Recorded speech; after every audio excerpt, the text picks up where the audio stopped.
May kasama ka bang mapanumbat? Kasama, matagal nang kasama.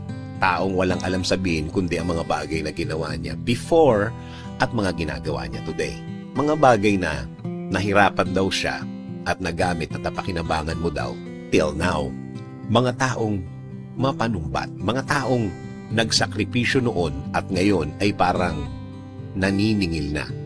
Hindi nila aaminin yan. Sinasabi lang daw. Mga bagay na totoo naman daw nangyari at mga bagay na kung magsalita siya, parang kahit kailan, hindi mo na mababayaran, hindi mo na matutumbasan, kahit magkano o ano pa ang gawin mo, hindi ka na makakabayad.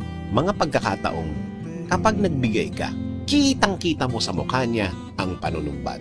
Wala man siyang sinasabi, pero nakikita mo sa mga mata niya na sinasabing, kulang pa to.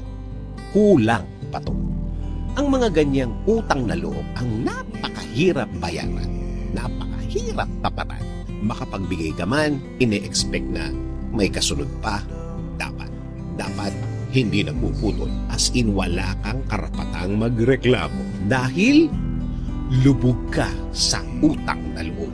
Hindi ko sinasabi na huwag kang tumanaw ng utang na loob. Ang point ko lang dito, ang dating puso nila na may kagustuhang tumulong. Ngayon, puso na ng naniningil.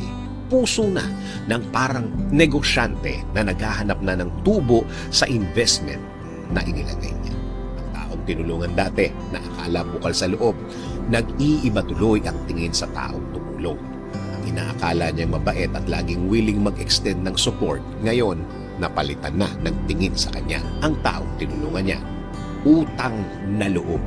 Yan na yata ang utang na kahit kailan napakahirap bayaran, napakahirap tapatan, napakahirap suklian. Hinding-hindi ka makakabayad ng buo. Lahat ng ibibigay mo na hinihingi niya, kulang. Laging kulang. At kapag kulang, nagbigay ka na, may maririnig ka pa, makakarinig ka pa ng mga salitang di mo makain.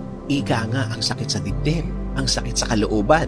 Kahit isang linyang sabihin na wala kang utang na loob, nakakawasak ng pagkakaroon, nakakawasak ng anumang buo sa'yo. Tanong mo, kailan ba matitigil ang mga salitang mga ganito? Kailan ba ako titigilan ng mga ganitong daldal? Depende. Depende sa pangangailangan ng nanunumbat.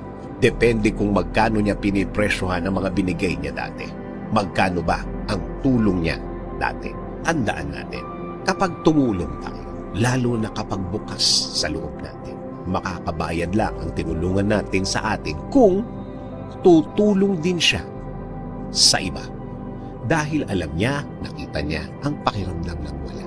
Ang pakiramdam na kapag tinulungan, aangat siya dahil deserve niya ang tulong. Hayaan ang Diyos ang magbalik ng naibigay mo. Nakikita at alam ng Diyos ang laman ng puso mo. Puso mong willing tumulong. Dahil, totoo naman, may maitutulong ka. Sabi nga sa Hebrews 13:16, and do not forget to do good and to share with others. For with such sacrifices, God is pleased.